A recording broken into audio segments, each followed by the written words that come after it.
Students, last lecture में हम लोगों ने KTG kinetic theory of gas उसको स्टार्ट किया, उसके कुछ पोस्टुलेट्स किए, उसके हमने 9 पोस्टुलेट्स लिखे थे। उसके बाद हमने idea kinetic gas equation PV = 1/3 MnVRMS का होल स्क्वायर, उसके ऊपर 1-2 क्वेश्चंस किए, ठीक है। और उसी तरीके से हम आगे बढ़ रहे थे, है ना, काइनेटिक एनर्जी के बारे में। What is the kinetic energy of gaseous molecule 3/2 kT, है ना, पर मॉलिक्यूल 3/2 kT था, पर मोल क्या थे 3/2 RT था। तो ये सारी डेरिवेशंस, इन पे कुछ क्वेश्चंस लास्ट लेक्चर में हमने किए। अब इसी को केटीजी को ही आगे बढ़ाना है, ठीक है। इसी के अंदर एक सब टॉपिक है speed process by gaseous molecule, मतलब वेरियस स्पीड, कितने तरीके की स्पीडें होती है, speeds, possible speeds of a gaseous molecule, मतलब हम कितने तरीके की लेते हैं। जैसे बोलने का मतलब क्या है, क्या पढ़ रहे हैं कि मान लो कि अगर एक कंटेनर है ना, उस कंटेनर के अंदर गैस के पार्टिकल्स भरे हुए हैं, ठीक है। तो इसके जो पार्टिकल्स हैं दे आर कॉन्स्टेंटली मूविंग, ये लगातार मूव कर रहे हैं, है ना। अब इसके अंदर मान लो 1 लाख पार्टिकल्स है, 1 lakh particles having a different velocity, हर कोई अपनी अपनी वेलोसिटी से मूव कर रहा है, कुछ की सेम है, कुछ की नहीं भी है, बट कई तरीके की वेलोसिटी है, ठीक है। तो इसमें हम 3 तरीके की वेलोसिटी ले सकते हैं। कहने का मतलब क्या है, जैसे कि एक करके देखते हैं। पहली मोस्ट प्रोबेबल वेलोसिटी,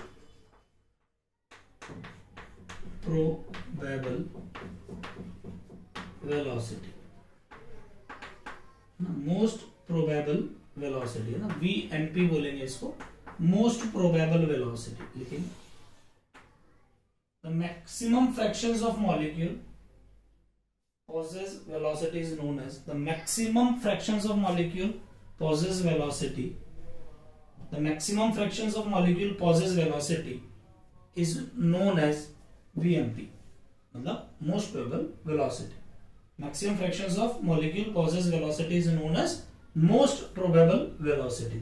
कहने का मतलब कि जो भी velocity वो उसको VMP बोलेंगे, जो कि maximum fractions of molecule possesses करते हैं, मैक्सिमम फ्रैक्शंस ऑफ मॉलिक्यूल। क्या मतलब हुआ इस बात का, इस बात का मतलब ये है कि मान लो एक कंटेनर के अंदर गैस के पार्टिकल है ना, बंद कंटेनर ले लिया, इसके अंदर गैस के पार्टिकल है ना, तो इसके अंदर वो वेलोसिटी जो ज्यादातर पार्टिकल्स फॉलो कर रहे हैं, है ना, मान लो कि इसमें जितनी भी वेलोसिटी है, maximum fractions of molecule possesses that velocity. मतलब कि समझ लो एक क्लास में टेस्ट हुआ, ठीक है, तो क्या हुआ कि मान लो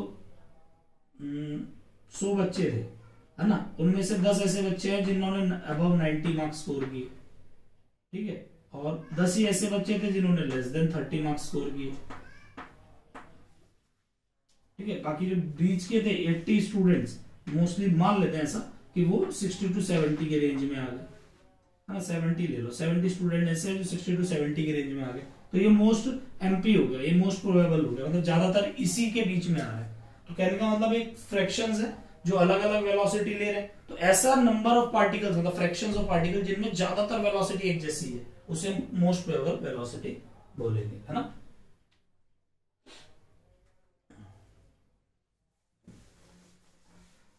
तो इसका फॉर्मूला अगर हम देखें तो VMP का फॉर्मूला है √, याद रखेंगे, डेरिवेशंस किसी की भी केमिस्ट्री में करने की जरूरत नहीं, तो वही सिर्फ फॉर्मूले डायरेक्ट याद होने चाहिए, 2RT/m, 2RT/m, this is the formula. ये तुम्हें बस एक याद कर लेना है, जो कि VMP का फॉर्मूला है। क्या है, R is UGC universal gas constant, UGC universal gas constant, value क्या होगी 8.314, है ना, जूल पर केल्विन पर मोल। ये ध्यान रखेंगे। यहाँ पे T तो टेम्परेचर है, T टेम्परेचर है, और M मोलर मास है, मोलर मास ऑफ गैस, और this is the only formula जिसमें मोलर मास को तुम केजी में लेना बेटा, है ना, वरना आंसर हमारे गलत हो जाएंगे। मोलर मास को केजी में लेना, उससे जो तुम्हारी VMP है उसकी जो यूनिट आएगी दैट इज मीटर पर सेकेंड। समझे, इसको थोड़ा ध्यान रखना, एक ये यूनिट का थोड़ा सा खेल है इसमें, ठीक है। R तो चलो UGC है, T टेम्परेचर लिया, M मास को केजी में ले लेना, तो तुम्हारी जो यूनिट आएगी दैट इज मीटर पर सेकंड आएगी, ठीक है। एक क्वेश्चन करवाई दूंगा इसमें। सेकंड लिखेंगे average velocity, second is average velocity,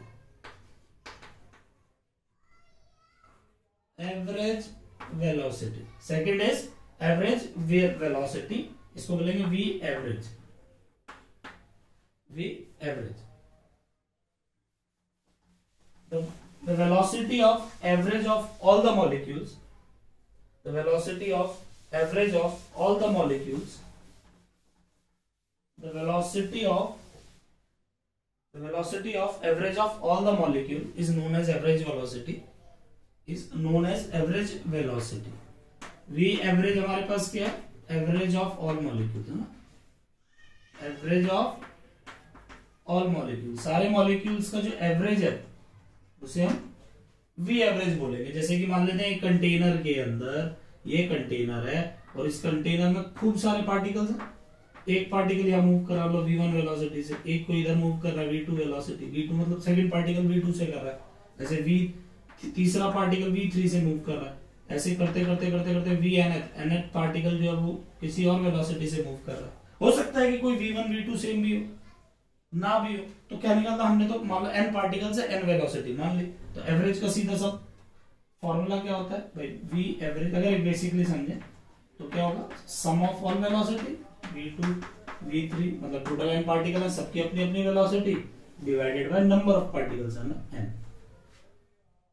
ठीक है। यहाँ पे n क्या है, n is number of particle, n is number of particle.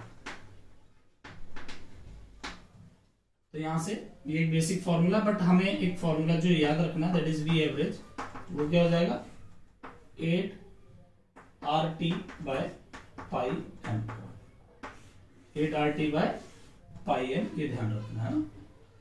एक बार के लिए रफ में ध्यान रखेंगे बात को, 8 बाय पाई यानी 8 बाय 22 बाय 7 लिख दो, 14 56, 56 बाय 22, दैट इज ऑलमोस्ट 2.5, ऑलमोस्ट, तो ध्यान रखेंगे इट्स ऑलमोस्ट 2.5, यानी अगर हम बोले तो एक बार के लिए समझने के लिए वीएमपी का फॉर्मूला था 2RT by pi M, 2RT by M, average का फॉर्मूला हम पे क्या बन रहा है, अगर इसको डिवाइड करके लिखा 2.5 RT बाय एम, यानी ये थोड़ा सा ज्यादा है ना, अगर ये 2RT बाय एम है और ये 2.5 RT बाय एम, तो यानी एवरेज वेलोसिटी जो हम निकालेंगे पूरे कंटेनर की, उसकी जो वेलोसिटी है वो एमपी से थोड़ी सी ज्यादा आने वाली, ठीक, तो एक बात ध्यान रखेंगे बस। नहीं यहाँ पे ऐसा लिख भी सकते हैं चाहो तो इधर ही, वी एमपी जो है वो कम होता है compare to V average, average थोड़ा सा ज्यादा होता है।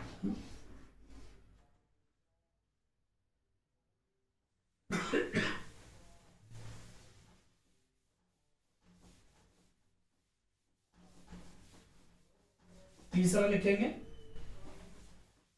Root mean square velocity, third is root mean square velocity, third is root mean square velocity, third is root mean square velocity, root mean square velocity, पे root mean square velocity है, इसमें लिखेंगे root of mean of square of, root of mean of square of, root of mean of square of velocity of each particle, root of mean of square of velocity of each particle is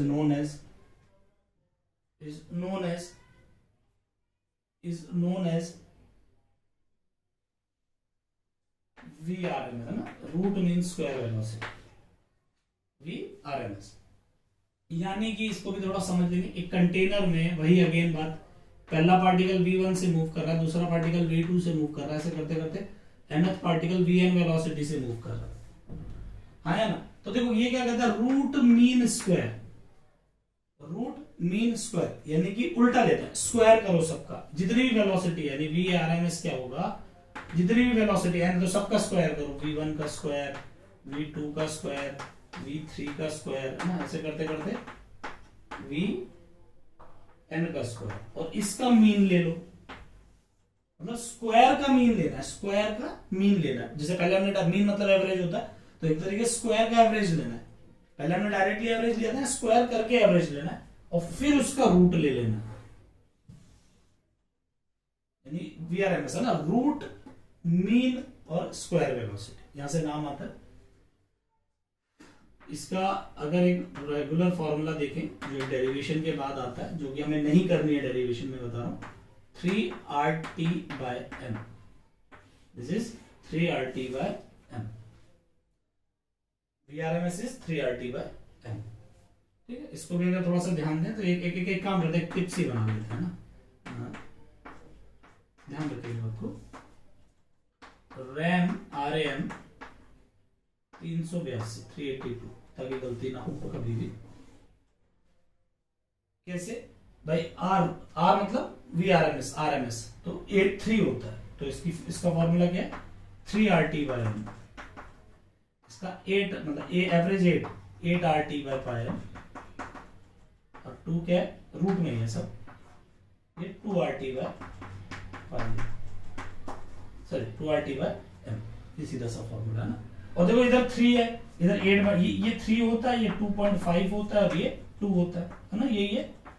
एक तरीके से अगर ratio बोली जाए तो ये भी कह सकते हैं RT/RT कट गया है ना, यानी बोलने का मतलब यहाँ पे लिख लेंगे, अगर रेशियो की बात करें तो VRMS is to VAverage is to VMP,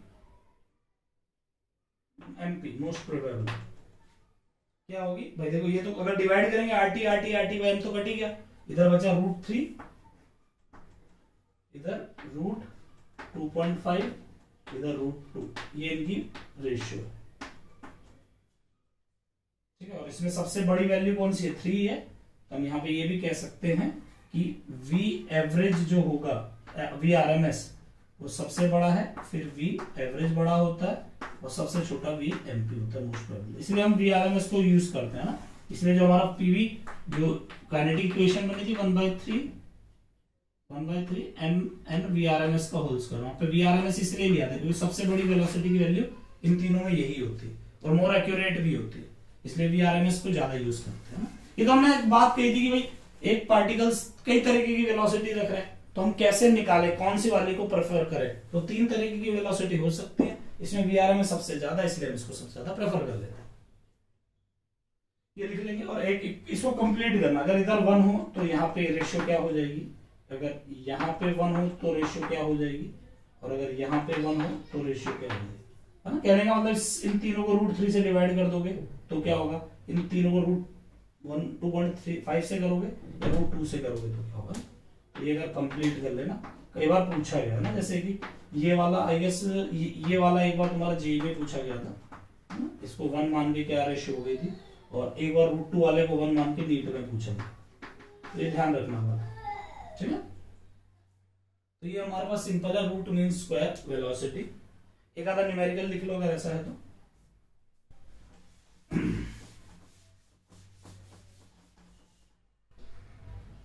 root mean square velocity, इस पे एक न्यूमेरिकल लिख लेंगे फटाफट।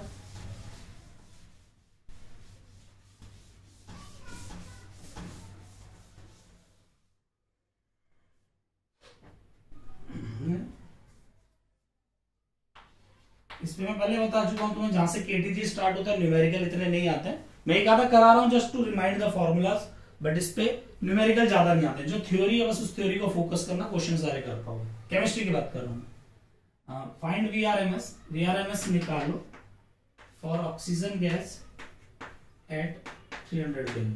300 केल्विन पे ऑक्सीजन गैस रखी है तो उसकी VRMS वेलोसिटी क्या होगी, फटाफट लिखो।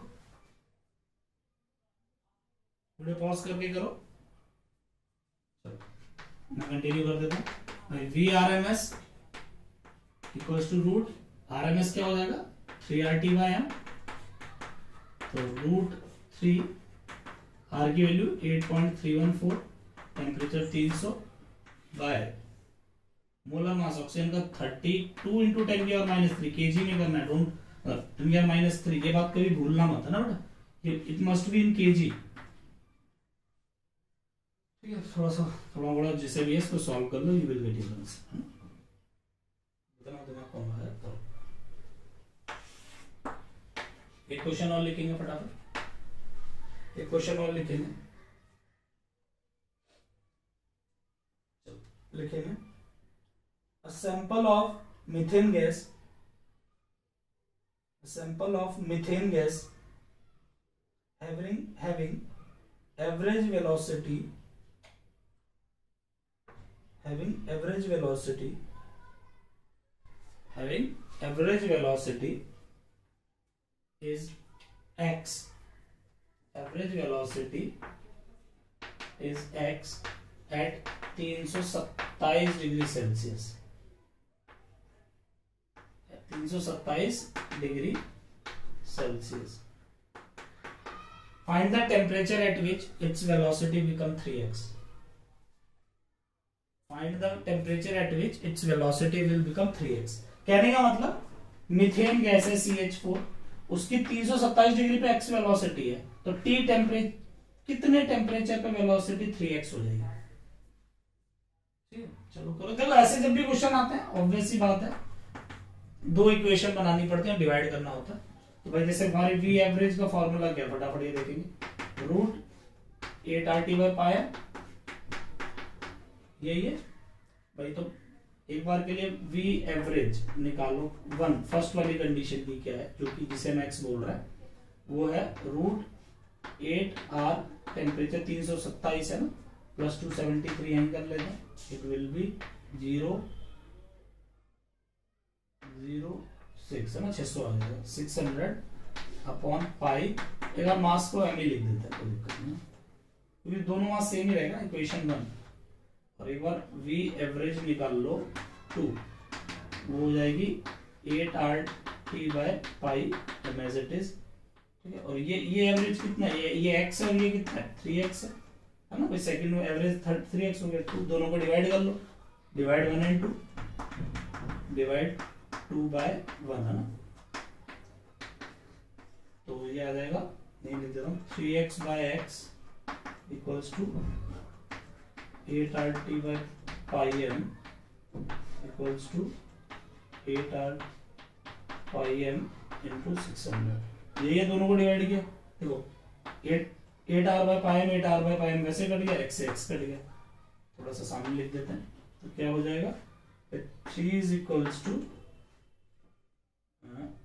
Root T/600. दोनों तरफ स्क्वायर किया तो 9 is equals to T/600. Temperature will be 9 6 50 400 kelvin. Temperature will be 50 400 kelvin. ये हमारा पार्ट खत्म हो गया.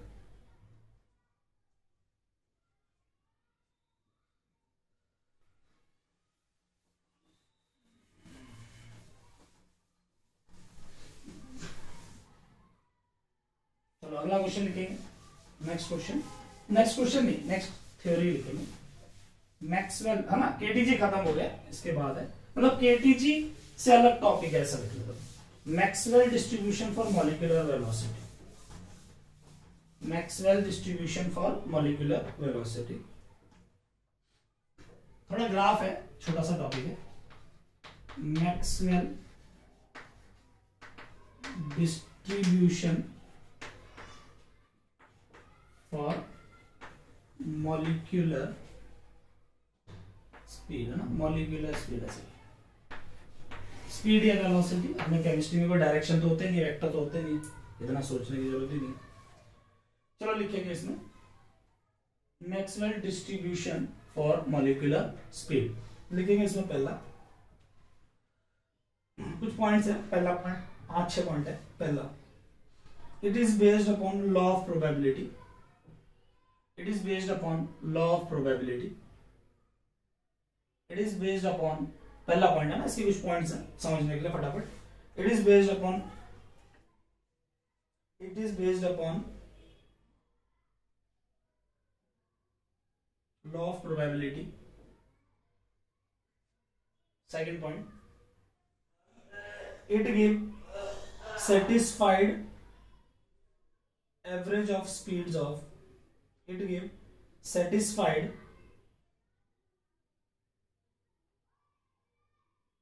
and ऐसे लिखना satisfied and statistical and statistical average of speed of molecule of whole collection of gas. Next करेंगे gas between fractions of molecule, sorry बेटा third point लिखेंगे, सॉरी बेटा थर्ड लिखेंगे, graph between fractions of molecule and speed is a bell-shaped graph. Bell shape के नीचे underline कर लेना, bell-shaped graph.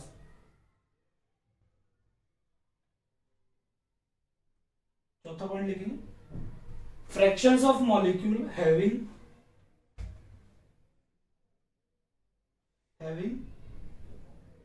Very low and very high velocity. Fractions of molecule having very low and very high velocity. Fractions of molecule having very low and very high velocity are very less.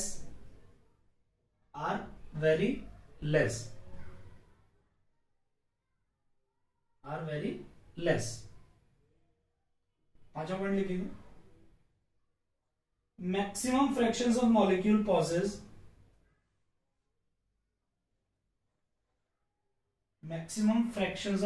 possess velocity is known as common velocity, is known as most probable velocity. Sorry. Maximum fractions of molecule possess velocity is known as most probable velocity,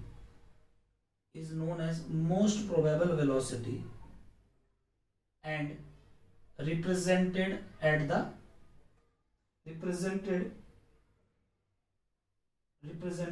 a peak of curve.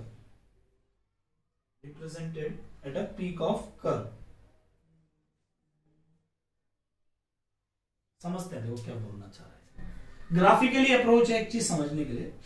एक ना graph है Maxwell, molecular छोड़ दो, Maxwell distribution का graph समझते हैं.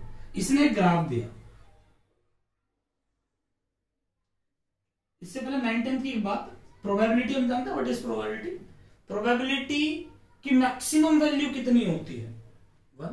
किसी काम को करने की जो चांसेस होते हैं वो मैक्सिमम 100% होते हैं. 1 मतलब 100%. तो किसी की मैक्सिमम वैल्यू क्या होती है? 1. इसलिए मैक्सवेल डिस्ट्रीब्यूशन, मैक्सवेल ने एक कर्व बताया और उस कर्व का नाम ऐसे डंबल शेप का कर दिया ना, एक ऐसे डंबल शेप का कर्व है. एक बेल शेप होती है ना, मंदिर में जो घंटे लगे होते हैं तो वो कुछ इसी तरीके से होता है. एक डंबल बेल शेप है ना, it is a bell shaped curve. ठीक है. इस कर्व की खासियत क्या होती है? एरिया ऑफ दिस कर्व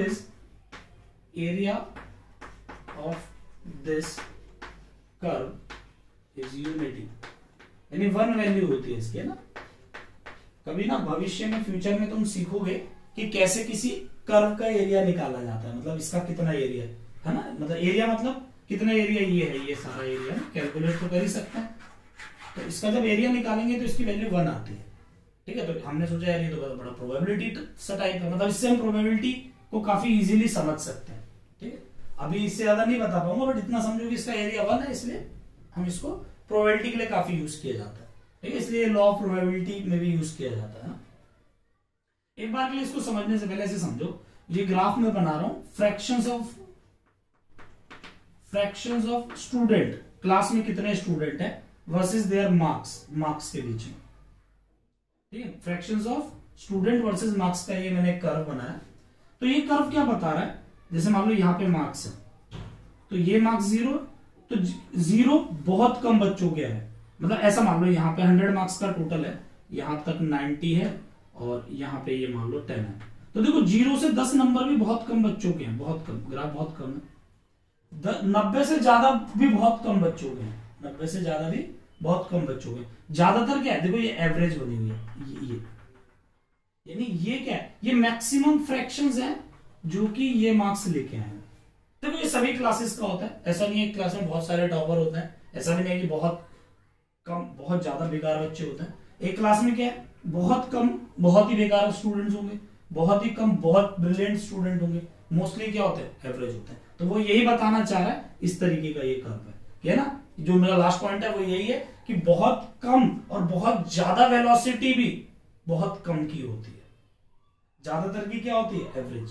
और जो मैक्सिमम फ्रैक्शन की होती है उसे हम कहते हैं मोस्ट प्रोबेबल वेलोसिटी, है ना। तो ये graph actually fractions of molecule का, कितने molecules, fractions of molecule versus there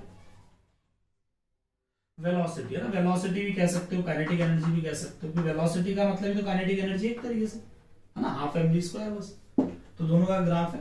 तो यहाँ पे ये जो वेलोसिटी है ये मैक्सिमम फ्रैक्शन की होती है ना, इसी को हम ऐसा बोलते हैं वीएमपी। यहाँ चाहो तो यहाँ लिख लो, this is VMP, most probable velocity. This is known as most probable velocity. ठीक है, एक काम करना, एक कर्व इधर और बना लेना है, ताकि ध्यान रहेगा। ये तो मेन है ही समझने के लिए, एक कर्व ऐसा भी बना लेना ताकि थोड़ा सा इजी रहेगा ना। ये जो पीक पे वेलोसिटी होती है, नीचे वेलोसिटी है, ध्यान रखना, ये फ्रैक्शंस है। इसको dn by n भी लिख सकते हैं ना, इसके भी लिख सकते हैं dn by n, है ना, फ्रैक्शंस ऑफ मॉलिक्यूल। तो ये क्या रिप्रेजेंट कर रहा है ना, this is your VMP, most probable velocity. उसके बाद आता है वी एवरेज, जो कि इससे थोड़ा सा आगे आएगा, ये वी एवरेज। उससे आता है वी आरएमएस, जो कि और भी आगे है।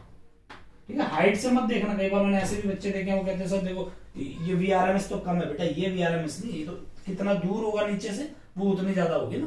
तो सबसे ज्यादा वी आरएमएस है, फिर वी एवरेज कम है और वी एमपी सबसे कम।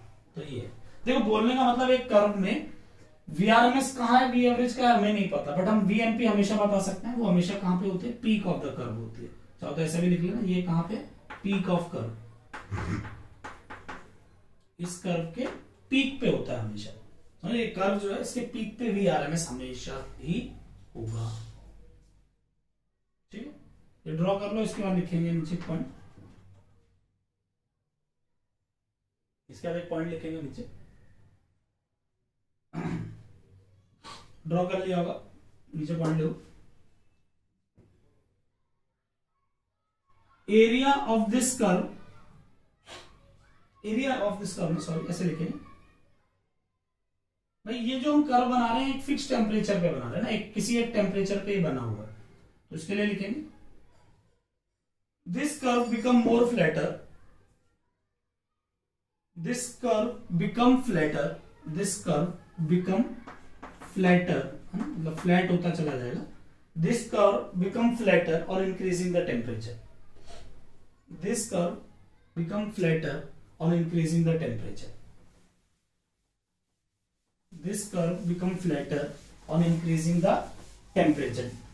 जैसे जैसे हम टेम्परेचर बढ़ाएंगे ये जो कर्व है ये फ्लैटर होता जाएगा।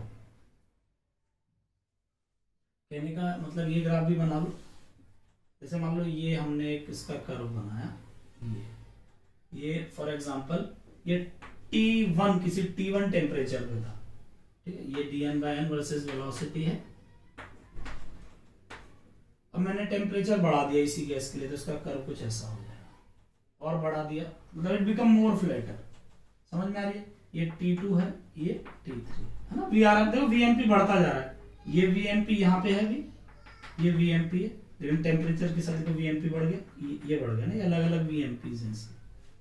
और वैसे वीआरएमएस भी बढ़ेगा, वी एवरेज भी बढ़ेगा। तो यहाँ पे हम कह सकते हैं भाई T3 is greater then T2 is greater then T1 ना। टेम्परेचर बढ़ाने से this curve become more flatter, ये लिख लो। इसके बाद लिखेंगे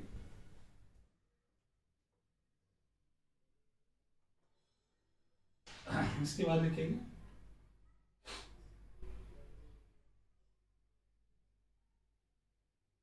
इसके बाद देखेंगे area under the curve is constant. इस पॉइंट को नीचे लिख लेना, area under the curve is constant and area under the curve is constant at all temperature. Area under the curve is constant at all temperature and remain same as unity, and remain same as unity, remain same as unity।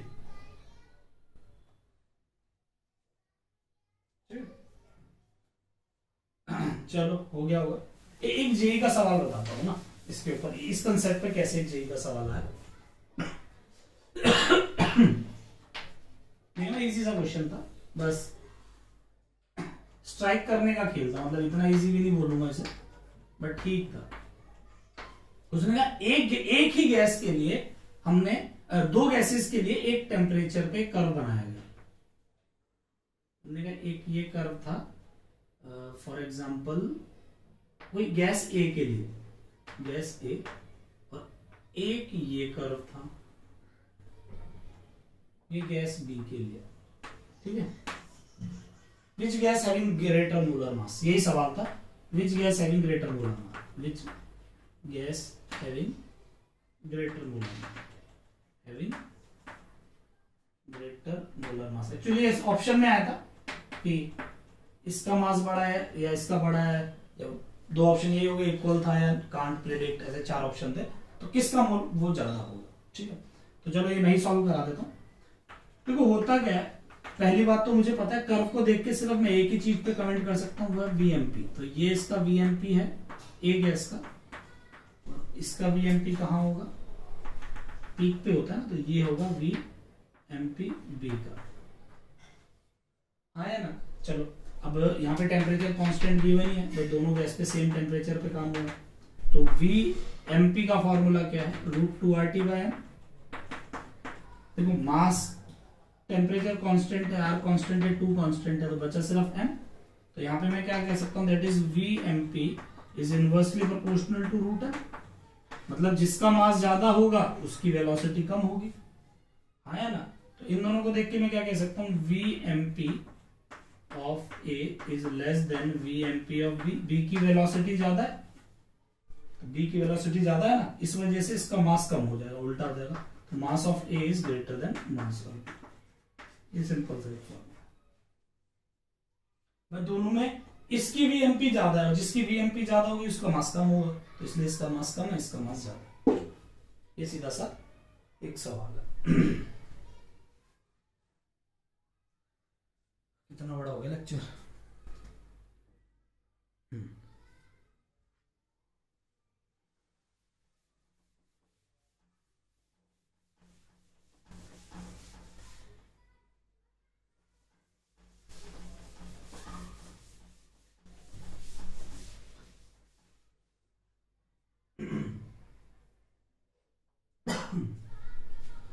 क्या सबको ये समझ आ गया होगा? इतना ही है बेटा, इसमें मैं दोबारा बोल रहा हूँ, बहुत ज्यादा में न्यूमेरिकल नहीं है, कंसेप्चुअल है। जितना करा रहा हूँ उसके नोट्स पहले ढंग से रिकॉल कर लो, याद कर लो, उसके बाद तुम्हें पता है एज यूजुअल एनावस्थी करो, ठीक है। पहले एनसीईआरटी करो फिर एनावस्थी करो, तुम्हारा काम हो जाएगा। मतलब इतना जबरदस्त ये चैप्टर हो जाएगा बेटा। इस चैप्टर पे बड़ा स्ट्रॉन्ग कर लेना, इस चैप्टर को इतनी मेहनत कर रहा हूँ, एक एक चीज करवाई जा रही है, तो बस तुम उसके बाद इसकी मेहनत जरूर करना, एक एक टाइप के क्वेश्चन इसके सॉल्व करना, देखना क्या जबरदस्त मजा आता है इस चैप्टर, ठीक है। और उसके अलावा कोई दिक्कत लगी तो मैं बैठा ही, बुद्धि लगाओ ना, बुद्धि यूज करोगे तो ज्यादा मजा आएगा। ऐसा थोड़ी है कि खर्च नहीं करनी है अपन को। चलो तो केटीजी हो गया, अगला टॉपिक करते हैं रियल गैस। रियल गैस है ना, केटीजी खत्म, next topic start, real gas. हमने आइडियल गैस पढ़ा, आइडियल गैस में केटीजी में जो एक तरीके से था वही कुछ पोस्टुलेट थे आइडियल गैस के, नहीं समझे। जैसे हमने केटीजी में कुछ पॉइंट लिखे थे, 9 पॉइंट लिखे थे, ध्यान करो। तो वो जो 9 पॉइंट्स हमने KTG kinetic theory of gas में लिखे थे, एक्चुअली वो पॉइंट थे आइडियल गैस के पॉइंट थे। मतलब वो सारे पॉइंट कौन फॉलो कर रहा है, आइडियल गैस फॉलो कर रही है, ठीक है। अब रियल गैस के क्या है देखते हैं। रियल गैस के क्या है ध्यान देंगे, इसमें लिखेंगे 0.1 to 0.7 same as ideal gas, bracket में लिख लेना एज इन केटीजी। पहले 7 पॉइंट बिल्कुल सेम है जैसे केटीजी में, वही सेम पार्टिकल इसमें है। Each gas have a tiny particle, ठीक है, they are constantly moving, the collision is elastic, they move in a straight line. वो सारे point as it is same है रियल गैस के, ठीक है। देखो मैं क्या कराने जा रहा हूं, शायद पहले एक बार थोड़ा एक फ्रेम तैयार कर दूं। अभी हमने आइडियल गैस पढ़ा, आइडियल गैस में कुछ बातें मानी, भाई गैस होती है, ठीक है, उनके पार्टिकल टाइनी पार्टिकल्स होते हैं, ठीक है, पॉइंट पार्टिकल्स होते हैं, इनमें इंटरेक्शन नहीं होती, ये सारी बातें। बट रियलिटी में गैस में इंटरेक्शन तो होती है। मतलब ये बातें तो जो हमने मानी ना, अब रियल में जो हम गैस देख रहे हैं हमारी डे टू डे लाइफ में, उनमें कुछ अलग ही सिचुएशन देखने को मिल रही है ना। तो रियल में गैसेस कैसे होती है, अभी तक जो हमने पढ़ा वो आइडियल गैस है, एक आइडियल, एक आदर्श कंडीशन मान ली गई है, वो कैसा होता है, ऐसा नहीं होता। ठीक है, मैं एक एग्जांपल देता हूं। पता है कि अगर एक गैस है, इसके ये दो पार्टिकल्स हैं, ये एक दूसरे को अट्रैक्ट नहीं करते हैं, ये कौन बोलता है? Ideal gas. आइडियल गैस कहती है इन दोनों में कोई अट्रैक्शन नहीं है, ये कभी एक दूसरे को अट्रैक्ट नहीं करेंगे। बट अगर ये अट्रैक्ट नहीं करेंगे तो ये कभी एक दूसरे के पास नहीं आएंगे। जब पास नहीं आएंगे तो दूर है तो गैस है, पास आ गए तो लिक्विड हो जाएगा। तो कहने का मतलब gas can not be liquefied, पास आएंगे तभी तो लिक्विड बनेगा। तो कहने का मतलब a gas can not be liquefied, ये ऐसे बोलता हूं, ideal gas can not be liquefied. एक आइडियल गैस को कभी भी लिक्विड नहीं बनाया जा सकता। बट क्या है ये सच्चाई है? नहीं। एक गैस को लिक्विड बनाया जा सकता है, प्रेशर दे के, जैसा मर्जी करो, है ना। प्रेशर दोगे तो पास आएंगे, पास आएंगे तो इंटरेक्शन बढ़ेगी, सारी बात है। तो एक गैस को लिक्विड बनाया जा सकता है, बट आइडियल गैस को तो नहीं बनाया जा सकता। अगर बोलने का मतलब आइडियल कह रहे हैं इनमें अट्रैक्शन नहीं है, तो अट्रैक्शन नहीं होगा तो लिक्विड बनेगा ही नहीं।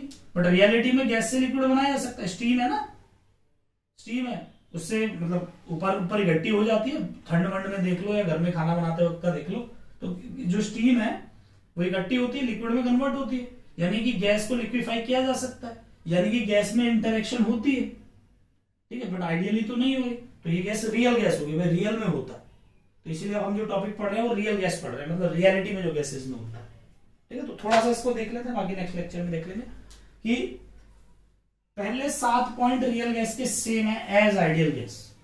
एज केटीजी में जो हमने 9 पॉइंट लिखे थे उनमें सेम है। 8वां पॉइंट लिखेंगे, चाहो तो दोबारा लिख लेना, मर्जी है तुम्हारी, ना चाहो तो एज इट इज लिख लो। 8 पॉइंट लिखेंगे।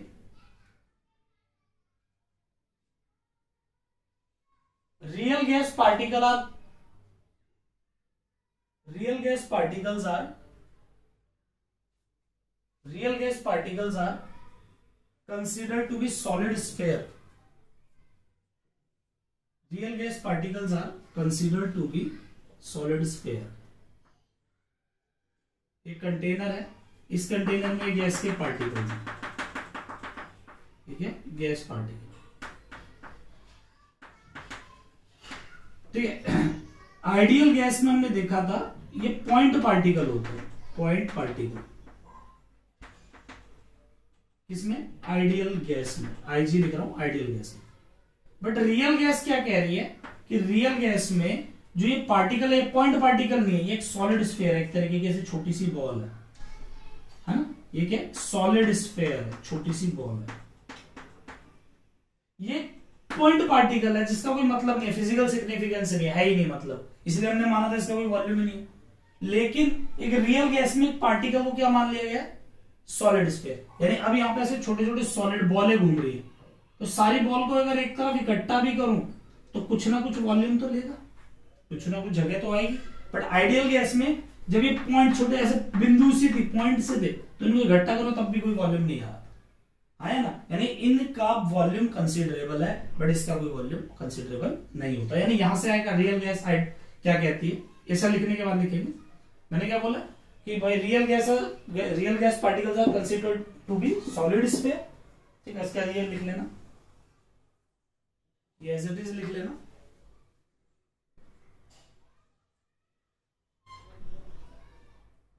इसके नीचे लिख लेंगे hence volume is considerable, volume of gas particle is considerable.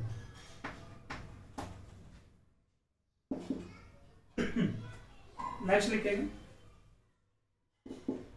9 point.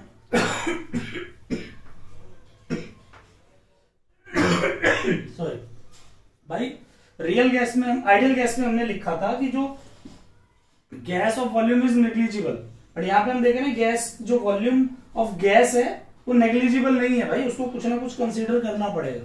तो हमने आइडियल गैस में माना कि volume of gas is nothing, हमने कंटेनर का वॉल्यूम ले लिया। बट रियलिटी में एक गैस जो है वो एक स्फीयर ही होती है, तो उसका खुद का भी कोई वॉल्यूम है, हम उसको नेग्लिजिबल नहीं कर सकते। ठीक है, तो ये एक रियल गैस की बात हो गई। अब बात होगी सर ऐसा होता है तो उसका क्या इंपैक्ट आएगा, इंपैक्ट पढ़ेंगे ना, अभी आगे बढ़ेंगे, इसको भी डिटेल में ले रहे हैं, देखते हो। 9th point, interparticle force of attraction, interparticle force of attraction present between particles. Real gas में क्या कह रहा है, interparticle force of attraction present between particles. Interparticle force of attraction is present between particles. भाई क्या होगा, इंटरपार्टिकल फोर्स ऑफ अट्रैक्शन जो है वो पार्टिकल्स के बीच में एग्जिस्ट करेगी। जो हम ये मान रहे थे कि भाई एग्जिस्ट नहीं होती है, वो होगी। मतलब दो पार्टिकल्स हैं, सॉलिड स्फीयर है, ये एक सॉलिड स्फीयर है, ये है, तो इन दोनों के बीच में क्या होगा, एक इंटरेक्शन होगी, इंटरेक्शन एग्जिस्ट है ना, ये होगा। ये कौन सा, रियल गैस की केस में। नहीं तो अगर हम आइडियल गैस से कंपेयर करके करें तो आइडियल गैस में देखा था कि एक तो पॉइंट पार्टिकल है और इसकी इंटरेक्शन दूसरे के साथ, तो यहाँ पे हमने लिखा था नो इंटरेक्शन, इंटरेक्शन मतलब इनमें कोई इंटरेक्शन नहीं होती है। बट ये भाई देखो तुम्हें डिफरेंस पता होना चाहिए ना, कल what is the difference between ideal and non ideal gas. Real gas को नॉन आइडियल गैस भी बोल सकते हैं ना। तो आइडियल गैस में दो पॉइंट सबसे इंपॉर्टेंट है। रियल गैस और आइडियल गैस में दो ही पॉइंट सबसे बड़े इंपॉर्टेंट है। रियल गैस क्या कहता है कि पार्टिकल पॉइंट है और उनका कोई वॉल्यूम नहीं है। रियल कहता है पार्टिकल सॉलिड स्फीयर है और उनका वॉल्यूम है। आइडियल कहता है कि इनके बीच में कोई इंटरेक्शन नहीं है, आइडियल कहता है। और रियल क्या कहता है कि भाई इनके बीच में इंटरेक्शन होती है। समझे, ये दो इंपॉर्टेंट पॉइंट है, इनको ध्यान रखना है रियल और आइडियल के बीच। इसी के बाद आगे कंटिन्यू लिखेंगे। भाई रियल गैस की अगर एक डेफिनेशन लिखनी है ऐसे लिख लेंगे ना, इसी में नीचे कंटिन्यू लिखते रहो डेफिनेशन। किसकी डेफिनेशन है, रियल गैस की। द गैस फटाफट, the gas, a gas which follows ideal gas equation, a gas which follows ideal gas equation at low pressure and high temperature, low pressure and high temperature is known as real gas। इस definition का मतलब next lecture तक clear करा दूंगा, मैं खुद बता दूंगा, नोट हो रही है, बट डेफिनेशन लिख लो। A gas which follows ideal gas equation at low pressure and high temperature is known as real gas, is known as real gas। next लिखेंगे, a real gas molecule having sufficient volume and sufficient IFA, sufficient volume and sufficient IFA between them, sufficient volume and sufficient IFA between them। यानी कि कहने का मतलब, चलो एक खुद देखो, एक आइडियल गैस हमने पढ़ा था, एक आइडियल गैस के लिए पीवी का कर्व क्या होता है, टी कांस्टेंट, टेम्परेचर कांस्टेंट पे कुछ इस तरीके का कर्व हमने देखा है ना। ये किसका था, ये था आइडियल गैस का। ठीक है, अगर हमने इसी पे ही रियल गैस की कंडीशन लेके बनाया ना बेटा, तो ये कर्व हमें थोड़ा सा इससे अलग पाया है, कुछ जगह आगे। इसी को बोलते हैं डेविएशंस। मतलब देखो ना, ये आइडियल का ये है, रियल का ये है, दोनों में फर्क है ना, इसको बोलते हैं डेविएशन। इतना फर्क आ रहा है, इसी को बोलते हैं डेविएशन। These are deviation है ना, एक को पॉजिटिव एक को नेगेटिव, जो कि अभी अगले 15 मिनट में क्लियर हो जाएगा क्या पॉजिटिव क्या नेगेटिव। बट ऐसे डेविएशन होता है, मतलब नॉर्मल जो आइडियल गैस फॉलो करती है ये वो फॉलो नहीं करता ना। रेड वाली जो मैं बना रहा हूं इसे रियल गैस है, ये रियल गैस की है और ये आइडियल गैस। लिख लो फटाफट, ड्रॉ कर लो।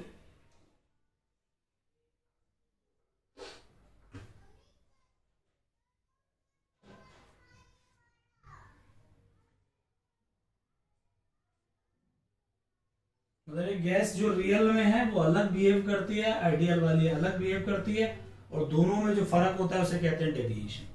और इसी डेविएशन को नापने कैसे कैलकुलेट करें भाई, मैथमेटिकली भी देख रहे हैं ना, तो उस डेविएशन को पता करने के लिए मैथमेटिकल टर्म बनी कंप्रेसिबिलिटी फैक्टर। टर्म बनी कंप्रेसिबिलिटी फैक्टर, लिख लेंगे। Term is known as compressibility factor. The term is known as compressibility factor, Z. लिखेंगे। It gives idea about deviation of gas. It gives idea about deviation of gas from. It gives idea about deviation of gas from ideal gas.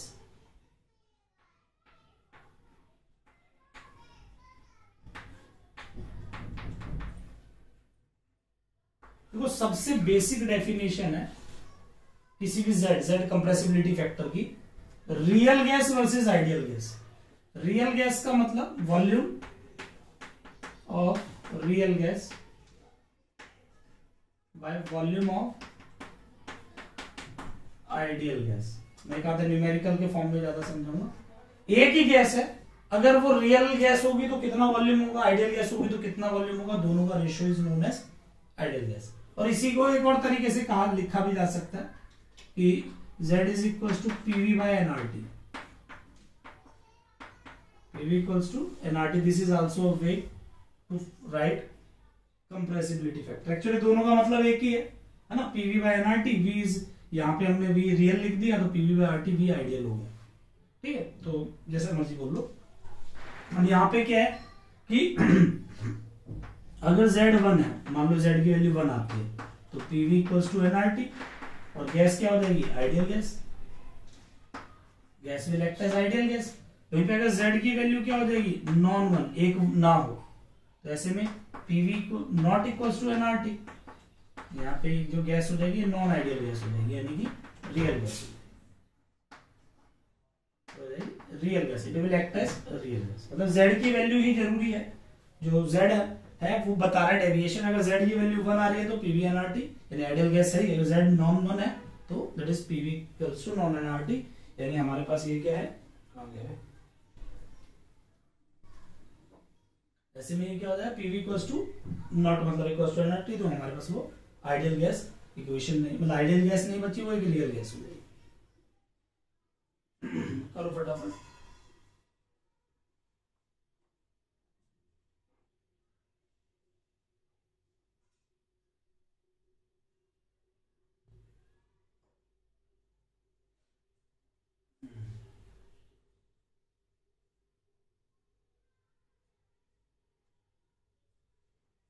ध्यान रखना भाई, कैपेसिबिलिटी factor किस लिए काम आता है, V real bye V ideal.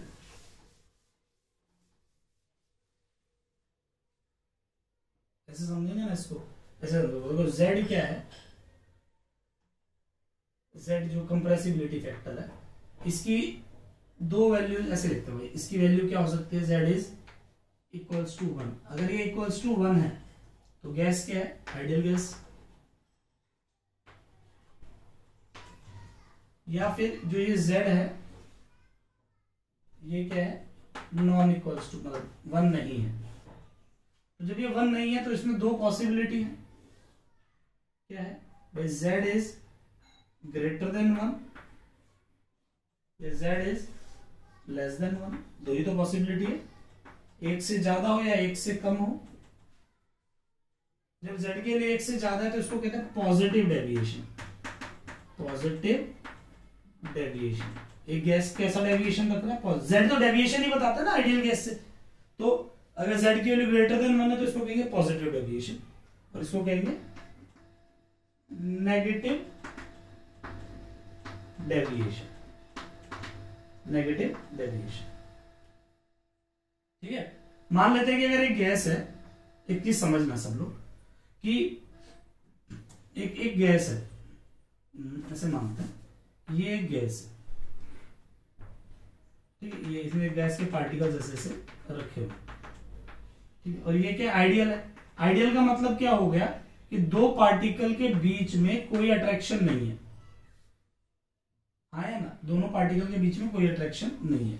मान लो attraction increases, भाई अट्रैक्शन हो गई, दोनों में बढ़ गई, पहले नहीं थी ना, अब हो गई, तो होने से एक दूसरे को अट्रैक्ट करेंगे, तो अट्रैक्ट होने से ये जो गैस के पार्टिकल्स हैं वो एक दूसरे के ज्यादा पास आएंगे, तो मैं कह सकता हूं ना वॉल्यूम ऑफ गैस डिक्रीजेस। मतलब यहां पे मैं ये समझाना चाह रहा हूं कि अगर अट्रैक्शन बढ़ती है तो वॉल्यूम ऑफ गैस कम हो जाता है। भाई आइडियल में तो कुछ था ही नहीं अट्रैक्शन, पर अब यहाँ पे अट्रैक्शन होने लगी दोनों में, तो एक दूसरे के पास आने लगे, तो वॉल्यूम ऑफ गैस थोड़ा कम हो गया। यानी मैं यहाँ कह सकता हूं अगर अट्रैक्शन होगी तो वॉल्यूम ऑफ गैस कम हो जाएगा।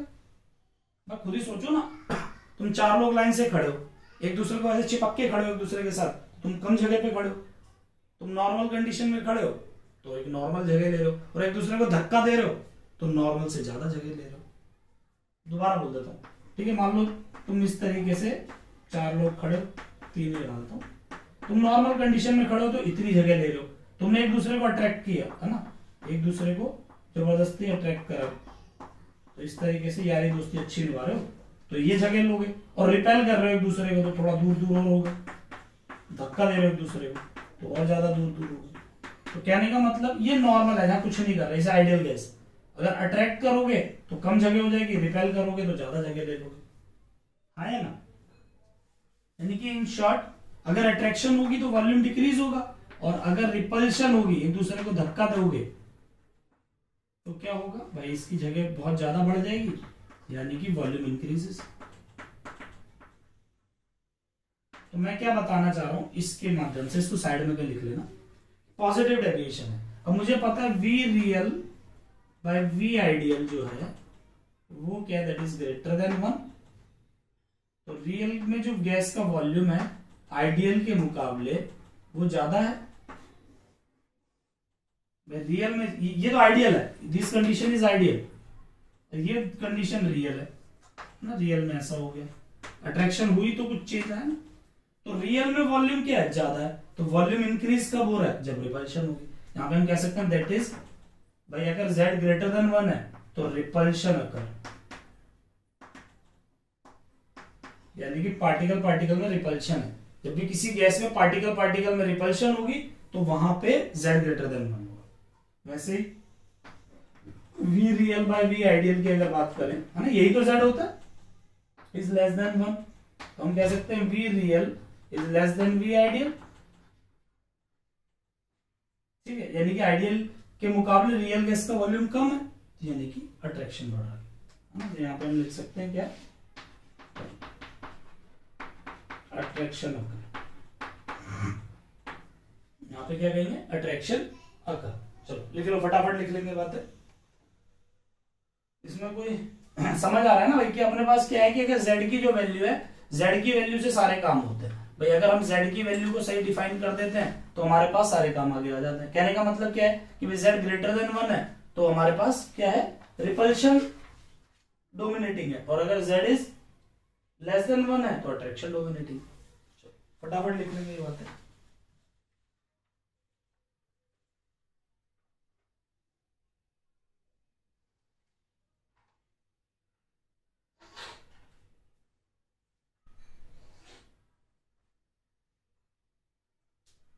चलो पॉज करके लिख ही लोगे। चलो नेक्स्ट देखते हैं,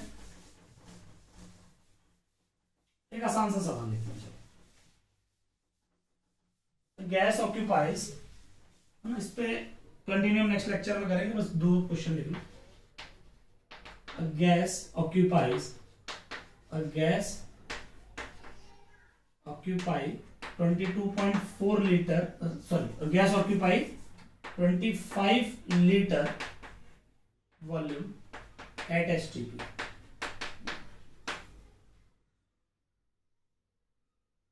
Predict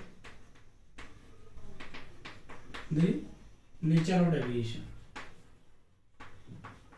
भाई कौन सा नेचर है डेविएशन का, मतलब पॉजिटिव डेविएशन या नेगेटिव डेविएशन, या फिर कौन सा अट्रैक्टिव डोमिनेटिंग, क्या है। चलो तो हम जानते हैं z क्या होता है, v real bye v ideal. अब रियल में गैस कितना वॉल्यूम ऑक्यूपाई कर रही है, 25 लीटर, और हमें पता है कि आइडियल गैस एसटीपी पे कितना ऑक्यूपाई करती है 22.4, 22.4 लीटर करती है ना, और यहाँ पे 25 दिया होगा। चलो डिवाइड किया तो आंसर इज 1 पॉइंट समथिंग, यानी ग्रेटर देन 1 आ गया। जब हम पे क्या आ रहा है, ये भाई ग्रेटर देन 1 आ रहा है, इसका मतलब कौन सा डेविएशन है, पॉजिटिव डेविएशन, पॉजिटिव डेविएशन, यानी कि रिपल्शन होगा। रिपल्शन कौन सा है भाई, रिपल्शन फोर्स डोमिनेटिंग होती है। एक क्वेश्चन और करते हैं फिर आगे बढ़ेंगे। चलो खत्म कर देंगे हम आज का, नेक्स्ट लेक्चर में देखेंगे।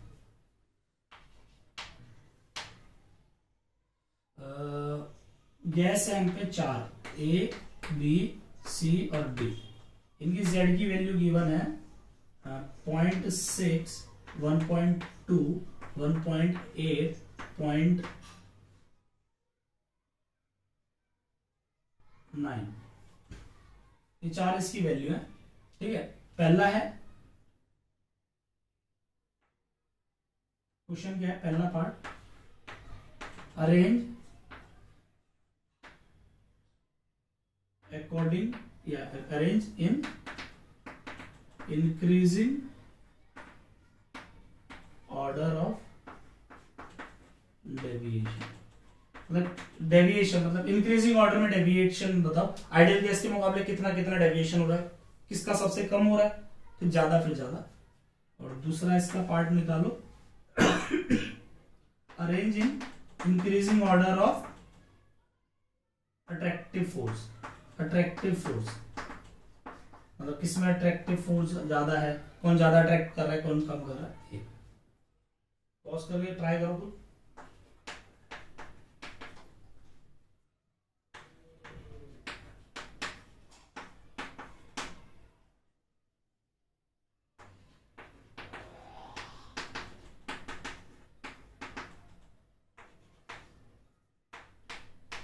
भाई डेविएशन क्या होता है, z-1। देखो डेविएशन क्या है, कहो सर ये क्या लिख दिया आपने, बेटा एक चीज समझना, अगर किसी का डेविएशन z की वैल्यू 0.6 है तो 1 से 0.6 हो गई ना, तो डेविएशन कितने का हुआ, 0.4 का ही तो हुआ।